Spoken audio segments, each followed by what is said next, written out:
Hello, ako nga pala si Marua. Ayan. Hindi ko alam mo anong ginagawa ko dyan. Basta ang alam ko, nag-iisip ako kung anong gagawin ko sa mga future na dadating kasi alam ko malapit na akong uuwi. Kaya ngayon, nag-iisipan ko at kung ano-ano pang mga gagawin ko pag uwi ko. Kaya ayan, hindi ko tinitigil yung aking buhay sa pag-iisip, pagtingin sa dagat na napakalawak na hindi ko maalaman kung saan ako tutungo. Basta ang alam ko, uuwi na ako sa susunod na taon. Ayan nga pala ako, tinitingnan ko yung katawan ko, ang laki ng braso ko, no? Siguro yan lang naipon ko sa abroad. Ang lawak-lawak ng langit. Hindi ko alam kung saan akong parte dyan. Basta ang alam ko, nakaupo lang ako dito at naghihintay ng oras na pauwi na naman sa amo. Ang hirap naman. Kaya ayan, tinignan ko ulit yung sarili ko at nakita ko na naman talaga yung tiyan ko. Bonggang-bongga naman talagang umaapaw ang blessing sa atin. Kaya nga ayan, hindi ko na mapigilan yung pag-uwi. Ay, hindi pala uuwi. Tayo may kikitain na tayo may pupuntahan. O diba? Ayan, ang oras na nga at alas 3 na. Ngayon pa lang ako lumabas. Ngayon pa lang ako sumakay ng MTR. My goodness, ano ba tanghali na? Ano ba yan? Hapon. Kung si Lola naman, mali-mali yung lalabasan. Yung naman ganyan la. Ganyan talaga ang buhay. Minsan hindi natin alam saan tayo lalabas. Kaya, kailangan natin ayan nga pala, cheers kami. Diba? Kayo nang bahala sa amin. Basta ang alam namin, nagsasaya kami yan. Diyan lang kami kumain sa mahal na restaurant. Alam naman kami kurepot. My goodness, kurepot. Ito nga pala ako sa sa barko. Naghahanap ng jowa. Nasaan ay kayo mga seafarers? Sana bumaba ka na!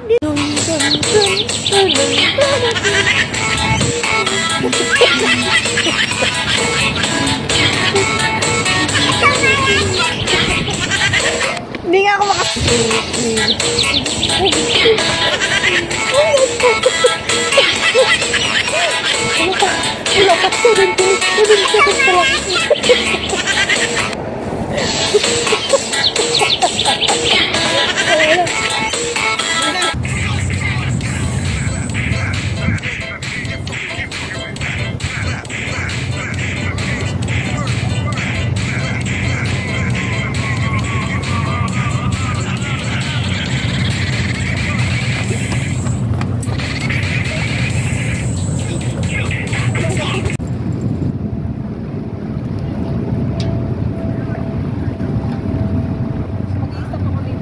stop. Diba? Tinitingnan mo.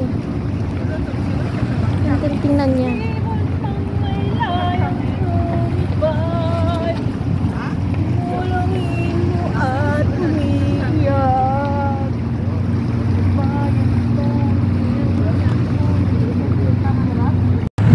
Ang galing din talaga nitong kaibigan kong sumali sa kadramahan ko. Kung ano-anong gagawin ko, talagang support siya kung anong gagawin ko.